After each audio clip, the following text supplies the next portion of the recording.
Hello everyone and welcome back to my channel. I am Vinita, your chemistry educator. So in the previous video, we have already discussed about some important examples and questions from NCERT of this particular chapter. I hope you like the previous video. So previous video में हमने ये तो सीख लिया था कि कैसे हम आईयूपीएसी नॉमेनक्लेचर एंड आइसोमेरिज्म से रिलेटेड क्वेश्चन को एग्जाम में सॉल्व कैसे कर सकते हैं, कुछ इंपॉर्टेंट ट्रिक्स भी देखी थी। आज के इस पर्टिकुलर वीडियो में हम ये देखेंगे कि कैसे हम organic name reaction based question को बहुत ही इजी तरीके से सॉल्व कर सकते हैं। आप में से काफी स्टूडेंट्स को ये प्रॉब्लम फेस करनी पड़ती है कि उनको ऑर्गेनिक नेम रिएक्शन इजीली याद नहीं होती। सो ऐसे स्टूडेंट्स जिनको ऑर्गेनिक नेम रिएक्शंस को लर्न करने में डिफिकल्टीज होती हैं या फिर उनको उस पर्टिकुलर रिएक्शन का नेम याद नहीं हो पाता, ऐसे स्टूडेंट्स के लिए आज मैं लेके एक बहुत ही बेहतरीन ट्रिक जिससे आप विदाउट उस रिएक्शन के नाम जाने आप उस रिएक्शन को इजीली सॉल्व कर सकते हैं। सो वीडियो को एंड तक जरूर देखना। So let's do today's first question. So the question is complete the following reaction. आपको यहाँ पर एक रिएक्शन दी गई है, आपको उसमें प्रोडक्ट फॉर्मेशन बताना है। फॉर एग्जाम्पल आपको नहीं पता कि कौन सी रिएक्शन है, इस रिएक्शन का नेम क्या है और इस रिएक्शन को कैसे कंप्लीट करवाना है। अगर आप सभी इस प्रॉब्लम को फेस करते हैं तो आज मैं आप लोगों को एक बहुत ही सिंपल ट्रिक बताऊंगी जिससे आप बहुत ही इजी तरीके से इस टाइप के क्वेश्चंस को सॉल्व कर पाएंगे। सो चलिए देखते हैं कि इस क्वेश्चन को कैसे सॉल्व करना है। ये क्या है? एल्कोहल है। कौन सा एल्कोहल? 2 degree alcohol. इसकी रिएक्शन हम HCl के साथ एनहाइड्रस जिंक क्लोराइड के प्रेजेंस में करवाते हैं तो हमें alkyl halides as a product मिलते हैं। देखो HCl क्या होता है? एसिड। ध्यान रखना, जितने भी हाइड्रोजन हैलाइड्स होते हैं ना, इनको क्या बोलते हैं? इनको हैलोजन एसिड्स बोलते हैं। ठीक है, जितने भी HX होते हैं ना, HCl, HBr, HI, HF, ये सारे क्या होते हैं? हैलोजन एसिड्स होते हैं। सो एसिड का काम क्या होता है? H प्लस से डोनेट करना। एसिड के पास क्या होता है? H प्लस होते हैं ना। जैसे फॉर एग्जांपल यहाँ पर HCl में H पर तो पार्शियली पॉजिटिव चार्ज है बिकॉज क्लोरीन की इलेक्ट्रोनेगेटिविटी ज्यादा है ना, तो बॉन्ड के इलेक्ट्रॉन तो क्लोरीन खींचना चाहेगा अपनी तरफ, और क्लोरीन पर कौन सा चार्ज रहता है? Partially negative. और ऑब्वियस सी बात है कि HCl तो एक एसिड है तो ये क्या डोनेट करना चाहेगा? H पॉजिटिव डोनेट करना चाहेगा। OH में ऑक्सीजन के पास क्या होते हैं? Lone pair.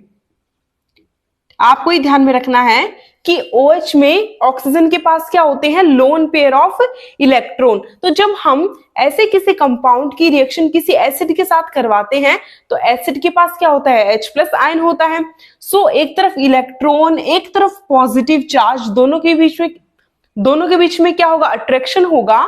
तो ये जो इलेक्ट्रॉन्स हैं ये किसकी तरफ अट्रैक्ट होंगे? इस H पॉजिटिव की तरफ अट्रैक्ट होंगे। तो जैसे ही ये OH इस H पॉजिटिव पे अटैक करेगा, यहां से बॉन्ड के इलेक्ट्रॉन क्लोरीन पर कंप्लीटली शिफ्ट हो जाएंगे। सो अब ये हाइड्रोजन इस OH के साथ ऐड हो जाएगा। तो ये हमारे पास क्या बनेगा? CH3CH। अभी जो OH है ये किस में कन्वर्ट हो जाएगा? OH2 में, क्योंकि इसके साथ एक हाइड्रोजन और ऐड हो गया और इस ऑक्सीजन पे कैसा चार्ज आ गया? पॉजिटिव। बिकॉज इस ऑक्सीजन ने अपने लोन पर यहाँ पर H प्लस को डोनेट कर दिए ना, इसलिए इस ऑक्सीजन पे कैसा चार्ज आ गया? Positive charge. अब देखो OH एक अच्छा लिविंग ग्रुप नहीं होता, लेकिन जैसे ही OH हाइड्रोजन को अब्स्ट्रैक्ट कर लेता है और OH2 पॉजिटिव में कन्वर्ट हो जाता है, सो अब ये क्या बन गया? एक अच्छा लिविंग ग्रुप बन गया। ध्यान रखना, OH2 पॉजिटिव क्या होता है? एक गुड लिविंग ग्रुप होता है। और लिविंग ग्रुप कभी भी कंपाउंड में रहना पसंद नहीं करते, वो वहां से निकलना पसंद करते हैं। सो अब ये क्या करेगा? OH2 पॉजिटिव बॉन्ड के इलेक्ट्रॉन लेकर यहां से रिमूव हो जाएगा। सो हमारे पास कुछ इस प्रकार से कंपाउंड बनेगा। CH3CH पॉजिटिव, CH3 क्या बन गया? कार्बोकैटायन बन गया। अब ये यहाँ पर एक कार्बोकैटायन किसकी तरह बिहेव कर रहा है? एक इलेक्ट्रोफाइल की तरह बिहेव कर रहा है। अब आगे रिएक्शन प्रोसीड करवाने के लिए हमें क्या करवाना पड़ेगा? इलेक्ट्रोफाइल पर कौन अटैक कर सकता है? कोई न्यूक्लियोफाइल अटैक कर सकता है। पॉजिटिव चार्ज स्पीशीज पर कौन अटैक करना चाहेगा? कोई नेगेटिव चार्ज स्पीशीज। अब देख सकते हैं कि यहाँ पर हमारे पास कोई एक्स्ट्रा कोई भी नेगेटिव चार्ज स्पीशीज प्रेजेंट नहीं है। ठीक है, लेकिन अगर आप ध्यान दें तो जब OH ने H पॉजिटिव पे अटैक किया था तो यहां से क्या रिमूव हुई थी?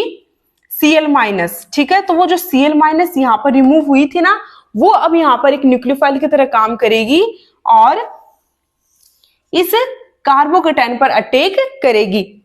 तो जैसे ही क्लोरीन यहां पर इस कार्बोकैटायन पर अटैक करेगी इस कार्बन से क्या जुड़ जाएगी, एक क्लोरीन जुड़ जाएगी और हमारे पास क्या प्रोडक्ट बनकर आ जाएगा, क्लोरोप्रोपेन। ठीक है, 2 क्लोरोप्रोपेन। सो इस प्रकार हम क्या करवा सकते हैं, इस रिएक्शन को बहुत ही सिंपल तरीके से करवा सकते हैं। आप इस ट्रिक्स की हेल्प से इस रिएक्शन को और इससे रिलेटेड अदर रिएक्शन को बहुत ही सिंपल तरीके से सॉल्व कर सकते हैं। तो फटाफट से इस ट्रिक को आप नोट कर लीजिए। अब बात करते हैं सेकंड क्वेश्चन पर। अब सेकंड क्वेश्चन क्या है, आपको एक एल्कीन दी गई है, उसकी रिएक्शन आपको HBr के साथ पेरोक्साइड के प्रेजेंस में करवानी है और बताना है कि इसमें प्रोडक्ट क्या बनेगा। सो स्टूडेंट्स, इस टाइप के क्वेश्चन को सॉल्व करने के लिए आपको 2 रूल के बारे में पता होना चाहिए। First is Markovnikov rule, second is anti Markovnikov rule. जब भी आप किसी असिमेट्रिक एल्कीन पर, असिमेट्रिक एल्कीन का मतलब ऐसी एल्कीन जिसमें डबल बॉन्ड के दोनों तरफ प्रेजेंट ग्रुप क्या है, डिफरेंट हो। यहाँ पर आप देख सकते हैं डबल बॉन्ड के एक तरफ CH2 ग्रुप है, एक तरफ CH2 और बेंजीन ग्रुप है ना। तो इस टाइप के एल्कीन को हम बोलते हैं अनसिमेट्रिकल एल्कीन। और जब इस टाइप के एल्कीन पर हम HBr का एडिशन करवाते हैं तो हम 2 रूल काम में लेते हैं। First is Markovnikov rule, second is anti Markovnikov rule. अगर ये रिएक्शन सिंपल वे में हो रही है तब तो वो मार्कोनिकॉफ रूल की तरह होगी, और अगर ये रिएक्शन पेरोक्साइड के प्रेजेंस में हो रही है तो इसे हम एंटी मार्कोनिकॉफ रूल की हेल्प से कंप्लीट करेंगे। जानते हैं कि मार्कोनिकॉफ और एंटी मार्कोनिकॉफ रूल क्या होता है। सबसे पहले देखते हैं एंटी मार्कोनिकॉफ रूल। देखो, जब भी किसी असिमेट्रिक एल्कीन पर HBr का एडिशन पेरोक्साइड के प्रेजेंस में करवाया जाता है तो ये रिएक्शन एंटी मार्कोनिकॉफ रूल के अकॉर्डिंग होती है। स्टूडेंट्स, ये सारे एग्जांपल्स जो कि हम इस वीडियो में कंप्लीट कर रहे हैं, ये सारे एग्जांपल्स NCERT की बुक से लिए गए हैं। सो मैं वहां से कुछ सैंपल क्वेश्चंस आपको करवा रही हूँ। इसके रिगार्डिंग, इस ट्रिक की हेल्प से आप इससे रिगार्डिंग जितने भी क्वेश्चंस हैं उनको बहुत ही सिंपल तरीके से सॉल्व कर सकते हैं। किसी भी एल्कीन पर HBr का एडिशन करवाएंगे तो सिंपल सी बात है कि यहाँ से डबल बॉन्ड हट जाएगा। किसी एक कार्बन पर तो हाइड्रोजन ऐड हो जाएगा और एक कार्बन पर ब्रोमीन ऐड हो जाएगा। पर बात ये आती है कि दोनों कार्बन में से, एल्कीन की इन दोनों कार्बन में से कौन से कार्बन पर तो हम हाइड्रोजन का एडिशन करवाएं और कौन से कार्बन पर हम ब्रोमीन का एडिशन करवाएं।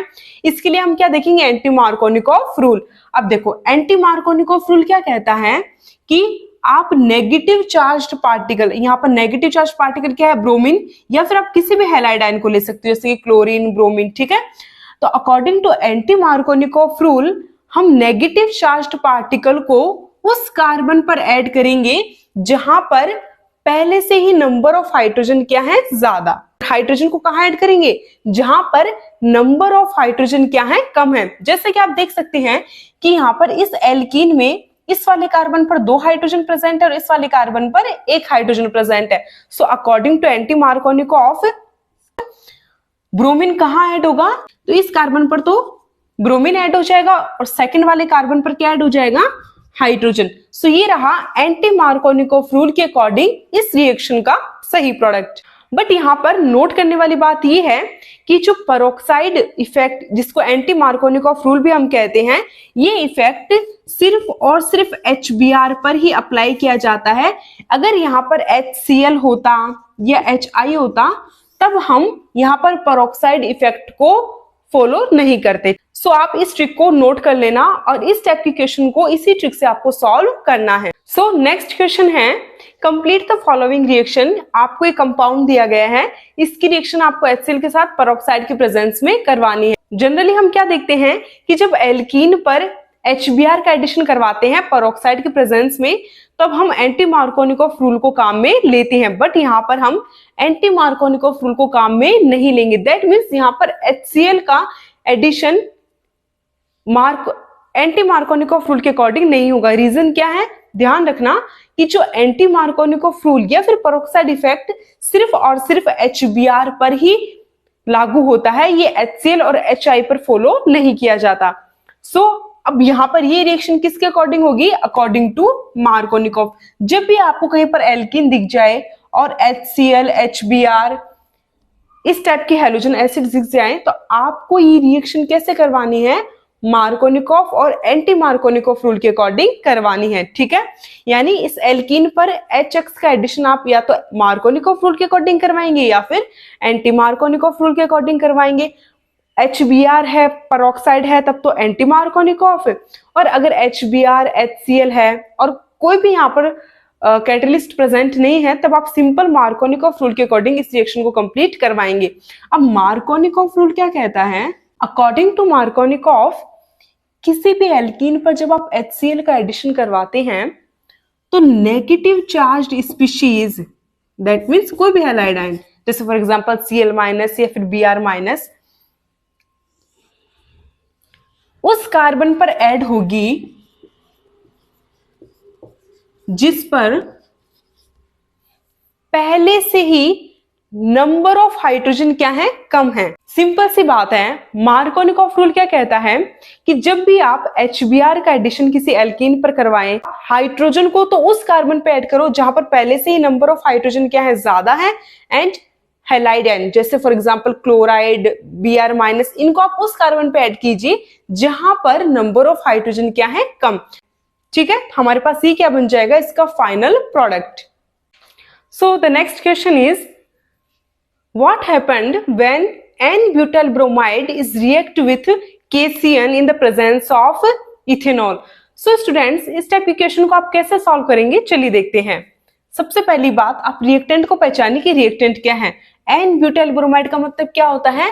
N का मतलब नॉर्मल, ब्यूटाइल यानी सिंपल ब्यूटाइल चेन है ना, मतलब कोई ब्रांचिंग नहीं है, सिंपल सी चेन है 4 कार्बन की, जिसमें एक ब्रोमीन जुड़ा हुआ है। ये तो है एन ब्यूटाइल ब्रोमाइड। जब आप इसकी रिएक्शन केसीएन के साथ करवाएंगे इथेनॉल के प्रेजेंस में, तो आपको बताना है कि किस टाइप का प्रोडक्ट बनेगा। सो एज यू नो कि यहाँ पर ये जो एल्किल हैलाइड है वो कौन सा डिग्री है? 1 डिग्री। तो जब 1 डिग्री एल्किल हैलाइड हो, केसीएन में के पॉजिटिव सीएन नेगेटिव, ये जो सीएन नेगेटिव है ये एक अच्छा न्यूक्लियोफाइल है, स्ट्रॉन्ग न्यूक्लियोफाइल है। सो फटाफट से नोट कर लेना आप इसे कि अगर आपको कहीं पर भी 1 डिग्री एल्किल हैलाइड मिल जाए एंड एक स्ट्रॉन्ग न्यूक्लियोफाइल मिल जाए, तो उस कंडीशन में आप कौन सी रिएक्शन करवाएंगे? वहां पर देखो, ब्रोमीन क्या है? एक अच्छा लिविंग ग्रुप है। Cn- क्या है? एक अच्छा न्यूक्लियोफाइल है। न्यूक्लियोफाइल का काम होता है अटैक करना, और लिविंग ग्रुप का काम होता है रिएक्शन से बाहर निकलना। तो जब आपके पास रिएक्टेंट 1 डिग्री हैलाइड है, स्ट्रॉन्ग न्यूक्लियोफाइल है और एक अच्छा लिविंग ग्रुप प्रेजेंट है, तो उस कंडीशन में आप इस रिएक्शन को किसकी हेल्प से करवाएंगे? SN2 रिएक्शन की हेल्प से।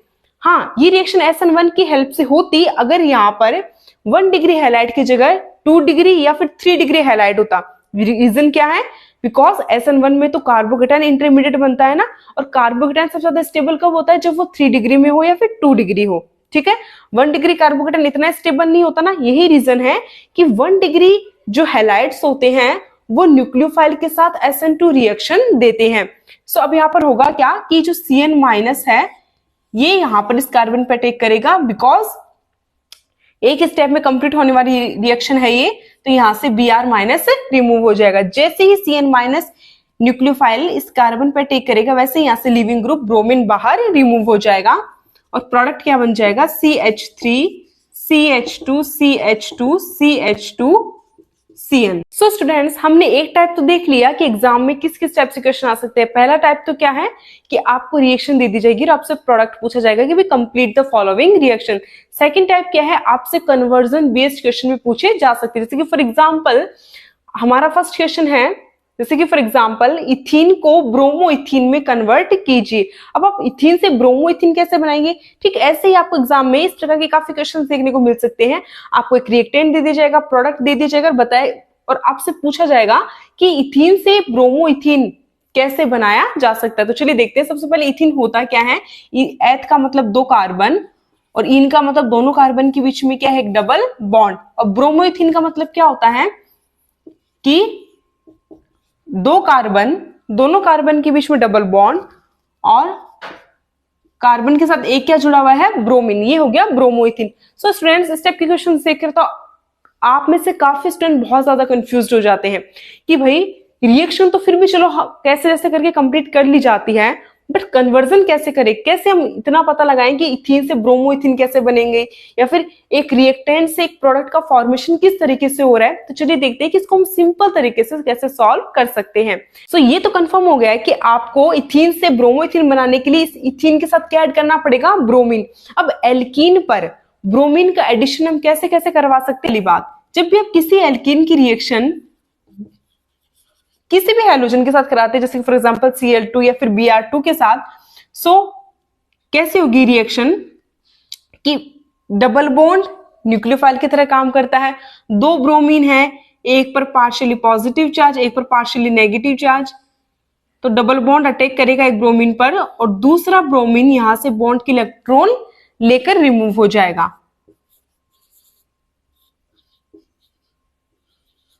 तो यहां पर एक कार्बन के साथ तो ब्रोमीन ऐड हो जाएगी और एक कार्बन पर क्या आ गया, पॉजिटिव चार्ज। ठीक है, एक तो आप इसको इस तरीके से कर सकते हो। सेकंड तरीका ये भी है कि यहां पर इन दोनों कार्बन के साथ बॉन्ड के थ्रू क्या जुड़ जाए, Br पॉजिटिव जुड़ जाए। ठीक है, अब नेक्स्ट स्टेप में क्या होगा कि अब पॉजिटिव चार्ज तो इन पर नहीं रह सकता ना कोई न्यूक्लियोफाइल यहां पर आकर अटैक करेगा, तब जाके प्रोडक्ट का फॉर्मेशन होगा। अब न्यूक्लियोफाइल कहां से लाए, हमारे पास यहां से जो Br माइनस रिमूव हुआ था ना, यही अब यहां पर एक न्यूक्लियोफाइल की तरह काम करेगा। तो अब ये Br माइनस क्या करेगा, यहां पर कार्बन पर अटैक करेगा इस नेगेटिव चार्ज पर, और एक कार्बन पर तो पहले से ब्रोमीन था ही, अब दूसरे कार्बन पर भी क्या ऐड हो गया, ब्रोमीन ऐड हो गया। तो इस प्रकार किसी भी एल्कीन पर ब्रोमीन का Br2 का एडिशन करवाकर हम 1,2 डाइब्रोमो प्रोडक्ट बना सकते हैं। अब जैसा कि आप देख सकते हैं कि प्रोडक्ट में तो सिर्फ एक ही ब्रोमीन है, दैट मीन्स हमें एक ब्रोमीन को यहां से रिमूव करना है। तो किसी 1,2 डाइब्रोमो प्रोडक्ट में से एक ब्रोमीन को हम रिमूव कैसे कर सकते हैं भाई, ये हो सकती है एलिमिनेशन रिएक्शन के थ्रू। अगर किसी भी रिएक्टेंट में से हमें कोई भी ग्रुप बाहर निकालना हो तो वो कौन सी रिएक्शन की हेल्प से हो सकता है, एलिमिनेशन रिएक्शन की हेल्प से। अब देखो ये पॉसिबल कब है कि जब कार्बन से कोई लिविंग ग्रुप जुड़ा हुआ हो और उसके पास वाले कार्बन के पास कोई हाइड्रोजन प्रेजेंट हो, तो ऐसा हाइड्रोजन कौन सा हाइड्रोजन होता है, एसिडिक। इसको हम एसिडिक हाइड्रोजन क्यों बोलेंगे, क्योंकि इस हाइड्रोजन के पास वाले कार्बन पर एक अच्छा लिविंग ग्रुप है। तो अब ये हाइड्रोजन क्या करेगा, अपने बॉन्ड के इलेक्ट्रॉन इस कार्बन को देकर यहां से इस ब्रोमीन को इजीली रिमूव करना चाहेगा, इसलिए हम इस हाइड्रोजन को क्या बोल देंगे, एसिडिक हाइड्रोजन। अब ये हाइड्रोजन रिमूव कौन करेगा, अपने आप तो हाइड्रोजन रिमूव नहीं हो सकता, इसको रिमूव करने का काम करेगा बेस। तो जब हम 1,2 डाइब्रोमो इथेन की रिएक्शन किसी बेस के साथ करवाएंगे तो बेस क्या करेगा, यहां से इस एसिडिक हाइड्रोजन को एब्स्ट्रैक्ट करेगा। बेस ने हाइड्रोजन पर टेक किया, हाइड्रोजन अपने इलेक्ट्रॉन यहां पर इस बॉन्ड को दिए और यहां से Br नेगेटिव लिविंग ग्रुप बाहर निकल गया। तो CH2 यहां पर क्या बन गया, डबल बॉन्ड, ये CH और CH के साथ क्या जुड़ा हुआ है, Br, और यहां से क्या क्या बाहर निकल गया, बेस और हाइड्रोजन और साथ में Br minus. So students finally ethene से क्या बन गया, ब्रोमो इथीन बन गया। कैसे, दो रिएक्शन की हेल्प से। पहली रिएक्शन थी एल्कीन पर Br2 का एडिशन, सेकंड रिएक्शन थी elimination. So the next question is two chlorobutane को आपको कन्वर्ट करना है 3,4 डाइमिथाइल हेक्सेन में। पहली बात, 2-क्लोरोब्यूटेन क्या होता है, इस टाइप के क्वेश्चन को सॉल्व करने के लिए हम क्या करेंगे, सबसे पहले जो हमें रिएक्टेंट दिए गए वो लिखो। 2-क्लोरोब्यूटेन का मतलब 4 कार्बन की चेन है और सेकंड कार्बन पर क्या प्रेजेंट है, क्लोरीन। ये है 2-क्लोरोब्यूटेन। बनाना क्या है, 3,4 डाइमिथाइल हेक्सेन। तो यहां पर रिएक्टेंट में 4 कार्बन है, प्रोडक्ट में टोटल कितने कार्बन, हेक्सेन 6 कार्बन, तो ये रहे डाइमिथाइल यानी 2 कार्बन वो रहे, टोटल 8 कार्बन हो गए ना, यानी रिएक्टेंट से जस्ट डबल कार्बन। तो अगर हमें रिएक्टेंट से जस्ट डबल कार्बन वाला प्रोडक्ट का फॉर्मेशन करना हो तो हमें क्या करना पड़ेगा, इस कंपाउंड को कंबाइन करना पड़ेगा, तभी तो 4 और 4 मिलकर 8 कार्बन वाला कंपाउंड बनेगा। अब इसको कंबाइन करने के लिए हमें इसके कितने मोल लेने पड़ेंगे, 2 मोल। फ्रेंड्स 2-क्लोरोब्यूटेन के कितने मोल लिए, टोटल 2 मोल लिए। ठीक है, अब इन दोनों को कंबाइन हम कैसे कर सकते हैं, ऐसे नहीं कर सकते, इसके लिए हमें एक स्पेसिफिक रिएजेंट की जरूरत पड़ेगी। अब वो क्या है, सोडियम। तो जब हम एल्किल हैलाइड की रिएक्शन सोडियम के साथ ड्राई ईथर में कराते हैं तो ये सोडियम और ड्राई ईथर मिलकर क्या करेंगे, इन दोनों कंपाउंड को एक साथ कंबाइन कर देंगे, जोड़ देंगे। कैसे कि जैसे हम इस 2-क्लोरोब्यूटेन की रिएक्शन सोडियम के साथ कराएंगे ड्राई ईथर के प्रेजेंस में, तो ये सोडियम क्या करेगा, यहां से इन दोनों क्लोरीन को लेकर 2NaCl की फॉर्म में बाहर रिमूव हो जाएगा और जहां से दोनों क्लोरीन रिमूव हुए ना, वहीं से ये दोनों कार्बन क्या हो जाएंगे, कंबाइन हो जाएंगे।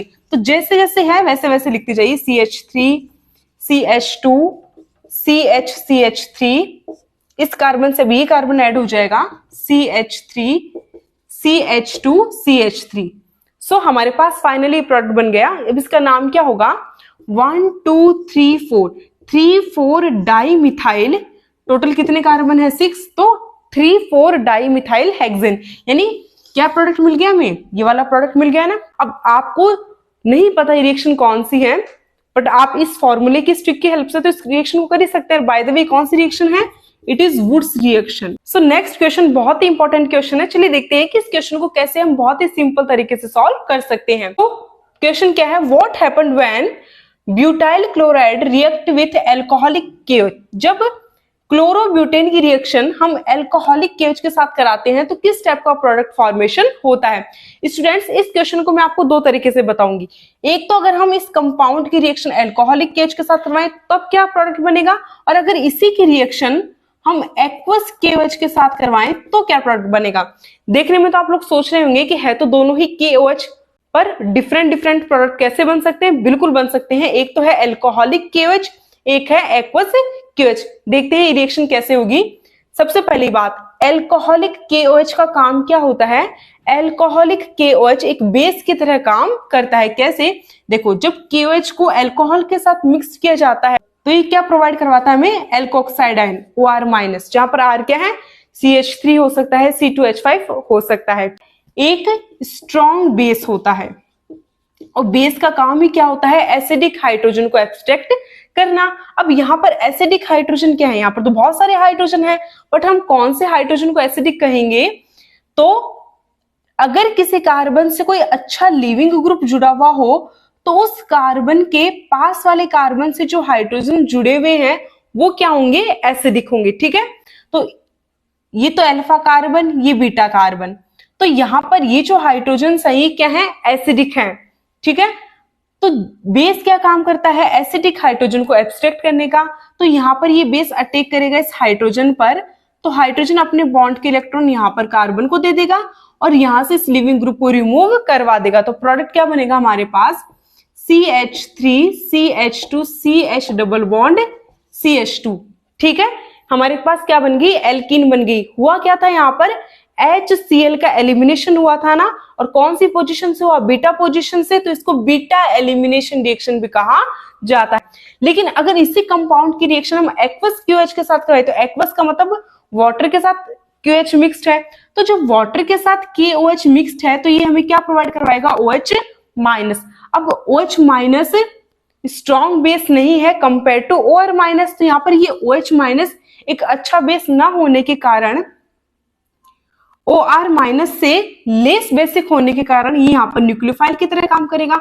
और न्यूक्लियोफाइल का काम तो क्या होता है कि लिविंग ग्रुप को हटाकर वहां पर खुद ऐड हो जाना। सो ये OH- क्या करेगा, यहाँ पर इस कार्बन पर अटैक करेगा और यहाँ से एक हैलोजन को रिमूव कर देगा। तो हमारे पास फाइनली किस टाइप का प्रोडक्ट बन जाएगा, एक सब्स्टिट्यूटेड प्रोडक्ट बन जाएगा। I hope you like this video. So आज के लिए बस इतना ही। कल हम फिर मिलेंगे एक और इंटरेस्टिंग वीडियोस के साथ। तब तक आपको सारे वीडियोस देखने हैं, रेगुलर प्रैक्टिस करनी है, और अपना डाउट आप कमेंट सेक्शन में कमेंट करके पूछ सकते हैं। So thanks for watching my video, thank you so much.